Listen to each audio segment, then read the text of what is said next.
চিকিৎসা ব্যবস্থা এতটা উন্নত ছিল না। সেই সময় নতুন কেবল পাথর থেকে পাথর বসা দিয়ে আগুন জ্বালানো শিখছিল, ঠিক আছে। তো সেই সময়টা আমরা এখনকার উন্নত চিকিৎসা কল্পনা করলে ওইটা ছিল অতি, মানে ওটা ইমার্জিং, আমরা কল্পনা করলে যেটা হয় সেটা। তো এই সময় তুমি তো সাধারণ কাটা ছিল, আমরা ফুটবল খেলতে যাই, কেটে যাই, আমরা রোড অ্যাক্সিডেন্ট করি, এইভাবে অনেকের পা কেটে ফেলে দেওয়া হয়েছে, তারপর মানুষটা বেঁচে আসছে, তাই না? এর কারণ হচ্ছে উন্নতি।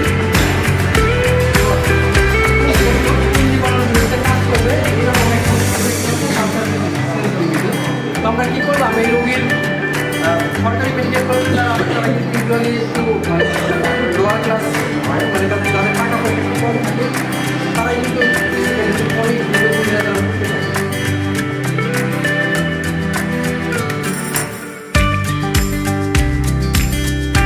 অ্যান্টিবায়োটিক তৈরি হয়েছিল কি আমাদের প্রাণী জগতে, প্রাণী ফুলের প্রয়োজনে তৈরি হয়েছিল, তাই না? ঠিক আছে, এখানে আমরা মানে সামান্যতম জ্বর ঠান্ডা হলে দেখা যায় অনেক অ্যান্টিবায়োটিক গ্রহণ করে, বিভিন্ন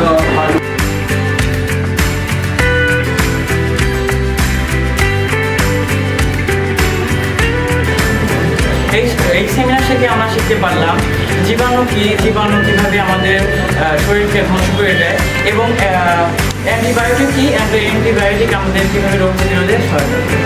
প্রথমে আমি আসি অ্যান্টিবায়োটিক কি। অ্যান্টিবায়োটিক হলো আমাদের শরীর যখন ব্যাকটেরিয়াজনিত অসুখে আক্রান্ত হয়, তখন আমরা যে সকল ওষুধ সেবন করি এই ব্যাকটেরিয়াগুলোকে ধ্বংস করার জন্য, সেগুলি হলো অ্যান্টিবায়োটিক। অ্যান্টিবায়োটিক আমরা বিভিন্ন ক্ষেত্রে ব্যবহার করে থাকি, যেমন আমাদের সেই ঔষধটি আমরা খাবো, তাহলে অ্যান্টিমাইক্রোবিয়াল রেজিস্ট্যান্সের যে প্রভাব সেটি অনেকাংশেই কমানো যাবে। আমি আলহামদুলিল্লাহ কিছু কাজ করবার সুযোগ পেয়েছি।